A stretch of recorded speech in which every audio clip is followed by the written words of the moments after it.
Yeah. Is there anything you want to leave us with? Any gems of wisdom?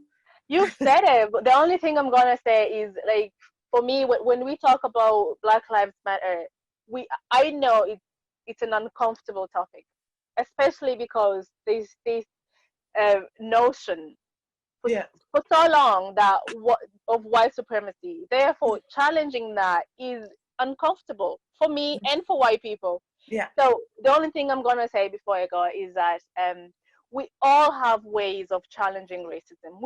It doesn't matter how big or small, we all Yeah. have ways of challenging it. So it's about, how do you use your privilege as a white person? Yeah. How do you use your presence, your knowledge, your platforms, Yeah. anything to support the Black movement, really support Black Yeah. people? Because, someone said that Black people, we have so many allies, we have Yeah. so many mentors that we follow and we look up to and we acknowledge. But what we need is gatekeepers. Be Yeah. our gatekeepers, Yeah. like, support Black people, because we Yeah. don't have that. The system Yeah. doesn't, the Yeah. structures don't. So just Yeah. use whatever privilege you have and whatever platform you have to be Yeah. an ally, Yeah. a real ally to Black people. And Yeah. learn, read, practice, and always think how, again, sorry, I'm going on. No. Someone said that before you send a letter, you always proofread and make Yeah. sure, is it correct? Did I do it properly? The same should apply. When you're talking Yeah. to a Black person or interacting with them, just have a think. And, when you say something in the guise of, I'm only joking, or I'm messing, or I'm only asking, please be aware that the I'm only joking to you leaves Yeah. an everlasting mark Uh, on me. yeah. Just be aware and be mindful that you're only joking might be, we've had people die by suicide from Hmm. racism.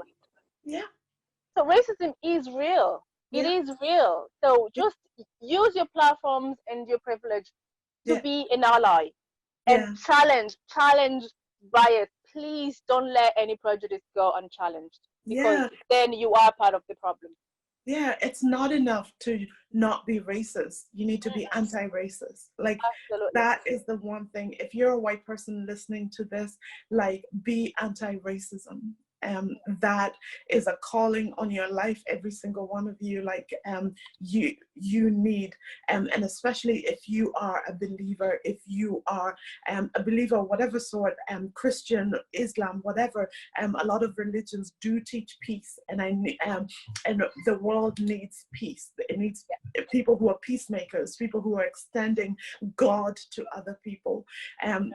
And speaking of suicide, I met a couple of years ago a white couple who had adopted a Black girl, two Black girls, and one of them actually ended up committing suicide because she grew Oh, up in the 80s, 70s, and the 80s in rural Ireland, and no, experienced so much racism that she ended up taking her life. So this is serious. This is, it is serious. we're not just crying out for the sake of it. When people say, oh, you're just looking for attention, or here we go again, or whatever, like, it is not. Like, we don't need your attention in this manner. If we were trying to get attention, we would do it in another way. We Yeah, just need to be treated like human beings, to be treated exactly. with respect, to be treated with love. And even if you can't give love, at least just respect. Yeah, Just respect the human yeah. dignity. That's all we need.